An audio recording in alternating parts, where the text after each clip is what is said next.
E aí, galera, aqui é o professor Val Ferreira. Aqui, professora Andréa Curso, estamos aí então para mais um episódio, voltando, o ano de 2022. Com um podcast mais que 10 minutos. E hoje, para começar o ano com chave de ouro, temos a ilustre presença do professor Fábio Limeira. O mito. Obrigado. O mito. A lenda. A lenda, o professor que atravessou o Everest somente aparado nos anjos. Que bonito, apresentação, né? Linda, né?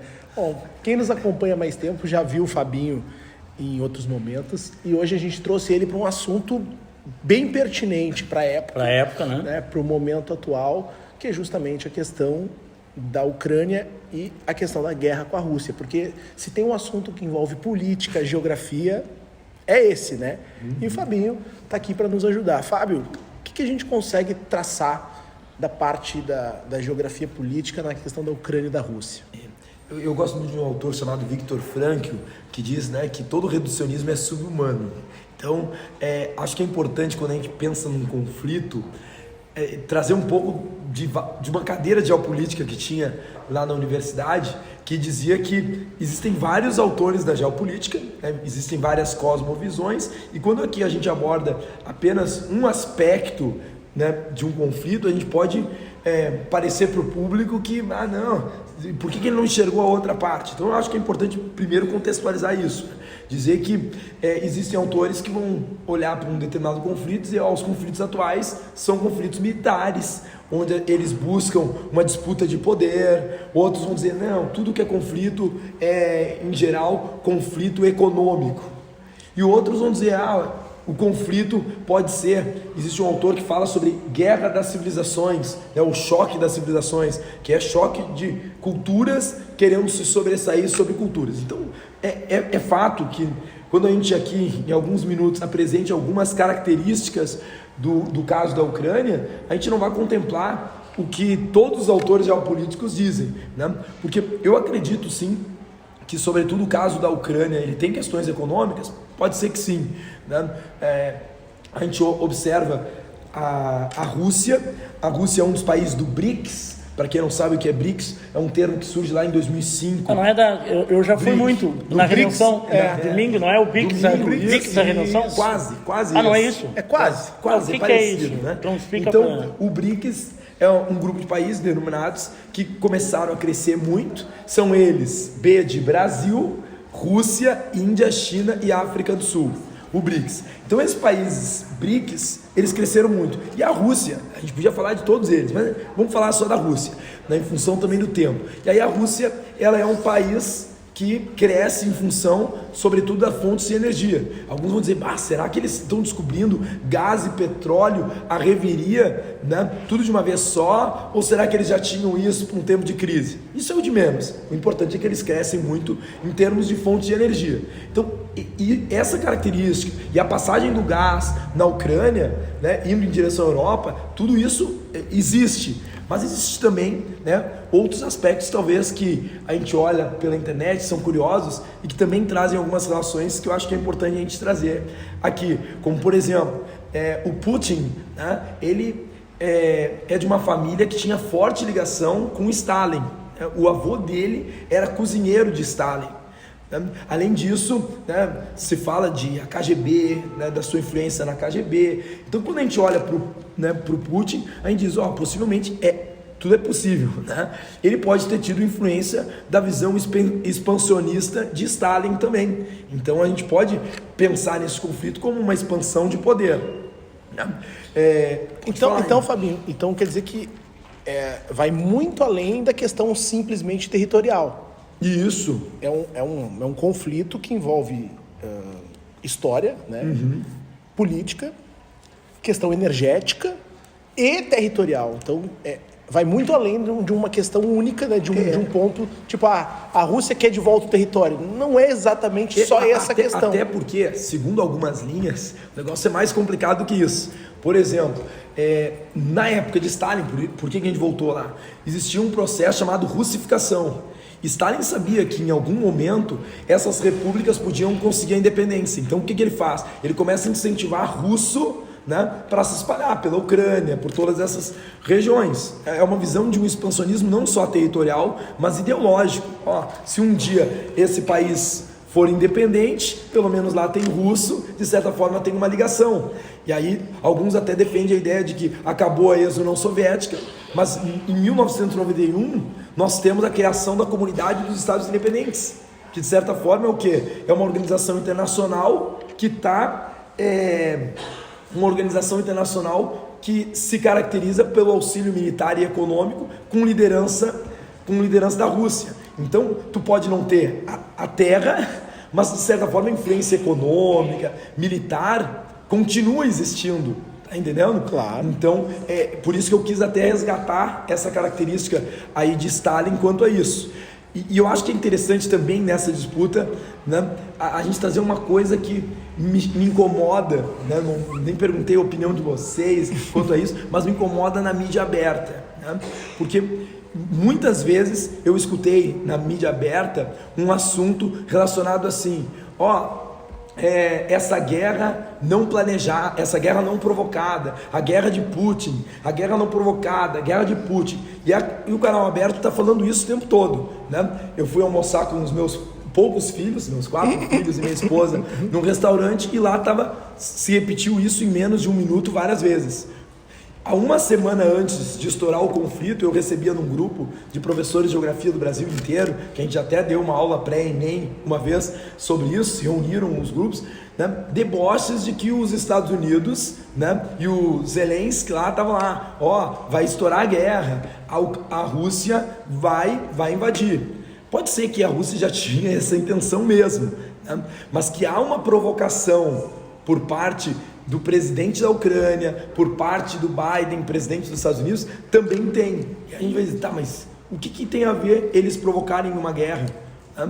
Tem a questão bélica, que eles saem ganhando, sobretudo os Estados Unidos. Tem também a questão de que, ao olhar para isso, né, se naquela ideia de choque das civilizações que um autor geopolítico vai apresentar, eu tenho uma cultura, né, ortodoxa, oriental, né? Se eu mostrar que essa cultura não é boa, né, e vender a ideia de que ele é o vilão, eu não estou dizendo que não é, né? Eu só estou dizendo que, né, apresentar um ser humano apenas como o vilão da história pode mostrar como eu sendo bonzinho da situação. Eu aqui estou criando hipóteses para a gente perceber, né, o quanto o conflito pode ser muito mais coisas que há nisso. Fábio, então só para complementar isso que tu está dizendo, porque todo mundo se questiona qual foi o principal motivo, o principal valor que a Rússia teve para invadir a Ucrânia. E muitos alegam que é a questão da Ucrânia querer entrar para um grupo de países em que a Rússia não quer a proximidade com a OTAN, porque os Estados Unidos e vários países da Europa estão ali e não quer a proximidade desses países na sua fronteira. E essa é a primeira pergunta. E a outra pergunta, os europeus vão sofrer muito, muito, muito com a questão do gás, principalmente a Alemanha e a Itália, tá? Porque, cara, eles consomem, a Itália depende 42% do gás da Rússia, e se não falei memória, me corrijam, a Alemanha é mais de quase 58%. Então, também não é um bom motivo ter um conflito. Os alemães, os italianos, seja a Europa, como economicamente, no mundo globalizado, todo mundo sai perdendo. Todo mundo sai perdendo. Então, essa pergunta que eu quero dizer assim, tu acha que realmente foi esse motivo que fez com que a Rússia invadisse o território ucraniano?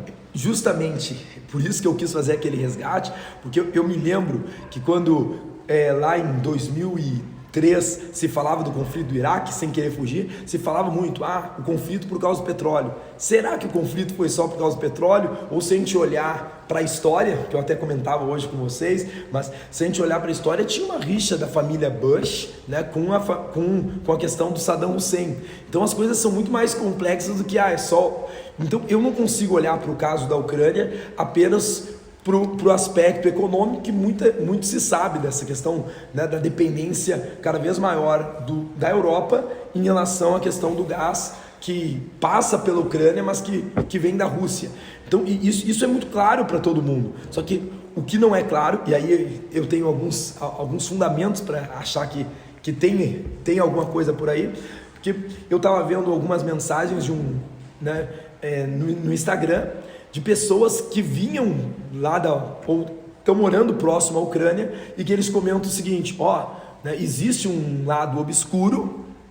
Novamente, eu acho que isso pode ser reducionismo dessas pessoas, né?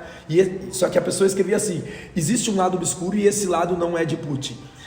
Então, quando a pessoa escreve isso, é claro que ela também está quase que apresentando, né, o Putin como bonzinho. Não é o meu caso aqui, né? Mas, ou seja, existem pessoas que estão lá e estão dizendo: o presidente da Ucrânia está entregando a sua população para a morte.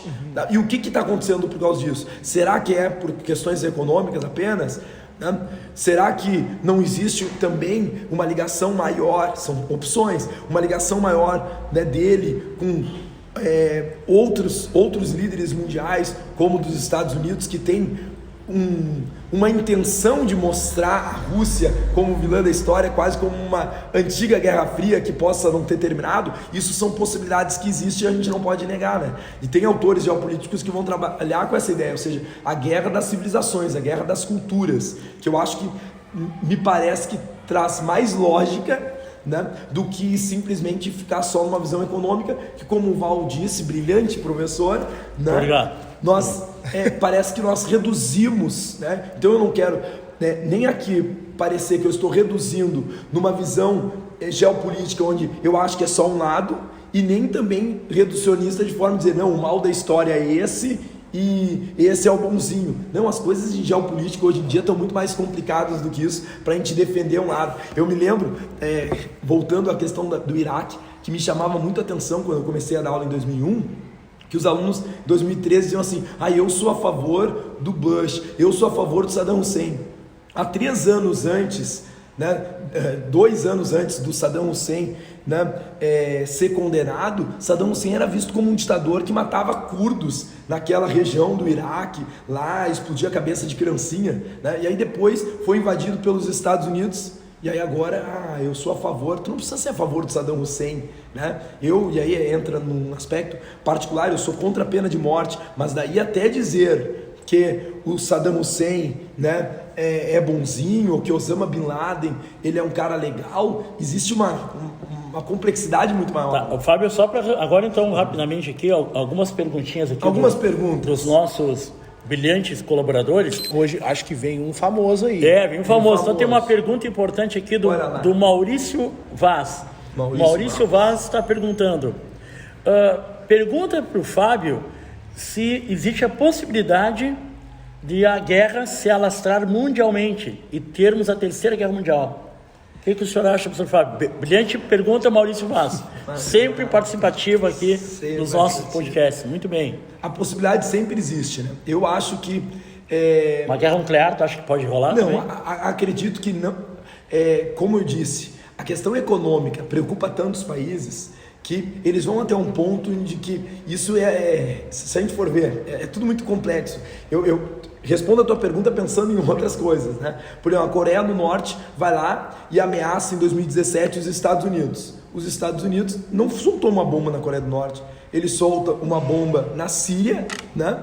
E parece que a Coreia do Norte para de intimidar o governo do Trump. Ou seja, essas grandes potências nucleares parece que elas já há algum tempo, se tivesse que estourar alguma coisa, já teria estourado. Parece que elas não se enfrentam, tudo parece. Eu não acredito numa guerra nuclear, mas eu acredito que possa sim, né, isso se estender a vários outros países, começam a se tornar, né, a estar intimidado e a entrar nisso. Mas não é o mais possível se a gente olha para a história moderna, porque quando a gente vê, os conflitos estão sendo muito mais localizados, né? O conflito do Iraque envolveu, além dos Estados Unidos, a Inglaterra. É um outro país que se envolve, a própria China começa a apoiar a Rússia, mas depois, recua. Se a gente for olhar, recua. Então, é algo assim de que a questão econômica ainda pesa muito para que os países apareçam como, eu vou ser um protagonista dessa guerra. E só mais uma pergunta aqui, tá? Outra pergunta aqui, novamente vamos lá, né? Do Maurício Vaz, sempre participativo, Maurício Vaz sempre contribuindo muito aqui. Outra perguntinha. Pergunta para o professor Fábio Qual dos países realmente que será mais prejudicado com esse conflito? Rússia, Ucrânia, Alemanha, Itália, quem vai se perdendo mais? O povo que mais Ucraniano, perde obviamente. É ucraniano, não, mas porque tirando já a tá perdendo Ucrânia, vidas, né? entre o embate, coitado do povo ucraniano, da Ucrânia que está destruída, mas entre a Europa e Rússia, essa Não, queda de braço, quem vai perder mais? Eu- Todo mundo perde, mas todo quem mundo tu acha perde. que vai perder mais? Eu acredito que hoje o poderio militar, o poderio, sobretudo, com a possibilidade de uma aliança com a China, que é o maior exército do mundo, que está mais próximo ferrou. da Rússia ter isso do que a Europa, e a possibilidade também, como a gente começou falando, do grande crescimento em termos de fontes de energias da Rússia. Hoje se prepara um terreno para a dependência da Europa ser maior do que da Rússia da Europa. Acho que o caos, se isso avançar por mais tempo, vai ser uma grande crise econômica, sobretudo na Europa, né? Como tu já disse, Itália, Alemanha, vão ser países que vão sofrer. E eles sofrendo, sofre, obviamente, se sofre o coração da Europa, que é conhecido como Alemanha, obviamente que aqueles a quem a Alemanha ajuda, Grécia, Portugal, Espanha, vai ser uma crise ali. Brasil, vamos falar, Brasil também, né? Porque vários investidores europeus colocam, principalmente a Alemanha, os países da Europa investem fundos, dinheiro aqui no Brasil, fundos participativos das empresas, e vão começar a retirar também esse dinheiro. Isso, e, não e mais o aplicando. próprio BRICS, que não é um bloco econômico, mas apresenta várias relações, né, do nosso presidente até a Rússia. Então, pode ser que questões ideológicas sejam diversas, mas economicamente, tanto Rússia quanto China, né, se entram numa guerra, o Brasil vai sofrer também isso, né? Então vai acontecer provavelmente o que sempre aconteceu na história, né, das grandes guerras.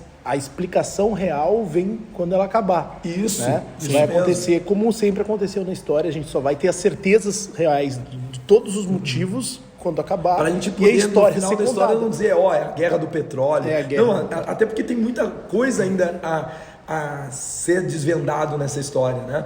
Por isso, eu acredito que a guerra não é do petróleo, não é do gás, não é da economia. Tem muito mais disputa de poder, de questões ideológicas, de questões culturais que podem estar em jogo nesse momento. Bom, galera, então, hoje, como o programa se chama Mais que 10 minutos, e com certeza foi bem mais do que 10 minutos, gostaríamos de agradecer então a presença do professor Fábio Limeira, professor do Colégio Nedtec. Então, você quer aprender mais sobre geopolítica? Assista todos os podcasts, tá? E traga o seu filho, sua filha, seu neto para a escola número 1 A melhor. no Enem de Cachoeirinha da região. Não, Sandra? Claro, e também quem quiser acompanhar mais desses conteúdos, professor Fábio tem um site. Professor Fábio Limeira, fabiolimeira.pro.br. fabiolimeira.pro.br. É isso aí. Tchau, galera. Valeu. Até o próximo podcast. Abração.